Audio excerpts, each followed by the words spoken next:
Hey everyone, my name is Christina and I am so excited to have you guys here. This space is all about prioritizing and romanticizing your life, prioritizing yourself, and creating a lifestyle that feels fulfilling. As women, we often tend to put ourselves last. I believe in making everyday moments special and embracing any little thing that brings us joy. I'll be sharing my own journey, how I'm learning to pour into myself, find balance, and cultivate a life that is beautiful and intentional. But this isn't about following my exact path. This is for you to find what works best for you. And the purpose of this channel is to do just that. So whether it's self-care, personal growth, or simply adding a little magic to your everyday life, I hope this channel helps you take those steps into a life that you love. Let's go ahead and get started.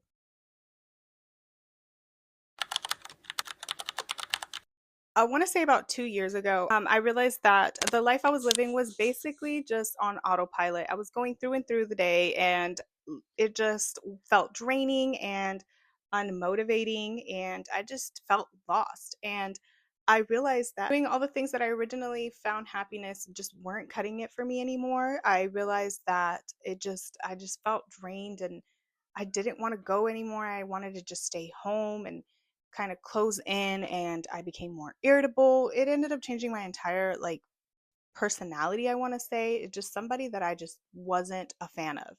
I can't remember exactly who, but I remember I was watching TikTok. I came across that TikTok, and that TikTok basically says you need to start pouring into your cup because you can't pour from an empty cup. I've always heard the expression like pouring into your cup is like a happy feeling or something like that. Like I understood like the metaphor of it, but I was like, what is she talking about? Because that kind of makes sense. It was just a snippet of her podcast. So I went ahead and went to her podcast, went to that specific episode, and I listened to the entire thing. And the way that it resonated with me was insane. I do feel exhausted and drained, and just like all the negative feelings I am feeling, like all these ugly emotions, and I hated it. I hated how I was feeling. It was just her giving me a wake up call like, girl, if this is you, let's do something about it. And I said, it is me. It is me. Let's do something about this. And so that's where the journey started. I went ahead and listened to a few more of her podcasts, but then I broadcasted. I kind of like expanded my horizons into other people that I feel like fit the type of lifestyle that I wanted, or I related to based off my personal lifestyle. So that would be like my tip number one to you, is to find what you want to change, what you think is not filling your cup, but rather draining you. And then we can figure out how to better fix that, right? Then I use that as basically my guide onto, okay, what do I need to do? And a lot of that was a lot of trial and error. I'm really glad I did that. I realized that I had to let go of some friends, and this is not to shade them or anything like that, but they weren't on the same path that I was trying to take myself in, and that's okay. They're on their own journey, they're on their own route, I'm on mine, and I think that's perfectly fine. That happens in friendships, that happens in relationships, that's just life. So that wasn't easy, but I knew it had to be done. And immediately I found relief because I realized that I was forcing myself to go out and do these things that I thought would bring me happiness, but it wasn't. It just wasn't. It wasn't, yeah, it's cool and stuff like that, but it wasn't stuff that I personally enjoyed. So what was I doing that I found personal joy in? Nothing. I wasn't doing absolutely anything to bring myself joy. The problem was also that I was too codependent, but I realized that I did not like being by myself. And I knew that that was a problem. Like, what do you mean you don't like hanging out with yourself? Like, you need to learn you need to love hanging out with yourself. And so that was, another thing of mine is I need to be okay with that. So I started off with like little things, which was like, go get coffee and, just go read a book by myself. Like, really spend that time with myself and just grab something that I loved, which was romance book. Okay, let me grab romance book and, you know, go read at a coffee shop. My husband was like, go take a couple hours. I'll handle stuff here. You go take that to yourself, because he was on board with me in my new journey that I was trying to embark. And I'm very grateful for that. And he, would send me once a week to the coffee shop, to my favorite coffee shop. And I would, grab my favorite coffee, and I would grab the book that I wanted to read at the moment. And I actually really enjoyed that. That was something that I, realized, okay, I actually really do love that. And I started getting more and more comfortable every week.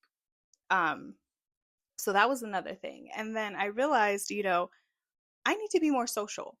So that was a goal of mine in 2024. And I'm not usually somebody who sets goals for herself, but I felt like setting that goal for me, kind of just like that push. And so I told my husband, I said, I really want to be more social this year. And he was like, I think that's a great idea. Mind you, I thought I was an introvert. I thought, no, I don't like going out. I don't like being around people. People are scary. I want to stay inside and be comfortable here. I decided to join a book club and I went baby steps. I was like, baby steps, okay? It's a virtual book club. And I was a little scared to talk on the group chat at first, but then I saw myself like getting a little more comfortable and being able to talk a little bit more. And I was like, okay, this is nice. Then I realized, okay, why don't we step this up a notch? And how about I join an actual local book club? And thankfully, my friend has her own personal book club. And I said if I could join, and she said, absolutely, blah, blah, blah. And so I ended up joining a local book club. And she was the only person that I knew at the moment that I knew. So that was kind of exciting. And I remember telling my husband, like, I joined a book club. And, he goes, okay, like, remembering that I was just doing like the virtual ones. And I was like, it's local. It like I have to be there in person. And he's like, you did that? And I was like, and he's like, whoa, wow, okay, okay. So what's the book this month? So he starts chatting it up with me and stuff like that. The moment comes where we have to see each other. I have to be in person. And I was hyping myself up. I was like, you can do this. You got this. You're nice. You are easy to hang out with. Like, you can do this. You can spark conversations. You can get to know people. I realized I am a social freaking butterfly. I love this. I love to get to know people. I want to know what they're up to, what led them to be where they're at. Like, I love those conversations. And then I stepped it up a notch again. I said, I have one more year to finish for my undergrad school. Like, what am I doing? Why am I being so lazy about it? And so there I go, back to school. And what I loved about that too is my sister in law also decided to go back to school or to continue school. And I thought that was really cool because we were going to the same school at the same time. And we were also trying to get back into our fitness journey. And that was really helpful because I had somebody to hold me accountable and I was holding her accountable. And that was awesome. And now that kind of defeats the whole codependency purpose. And it's a lesson learned, obviously, which there's nothing wrong with like doing that. But obviously, like if she can't go, you still have to go. And that's like part of like the codependency that's not good.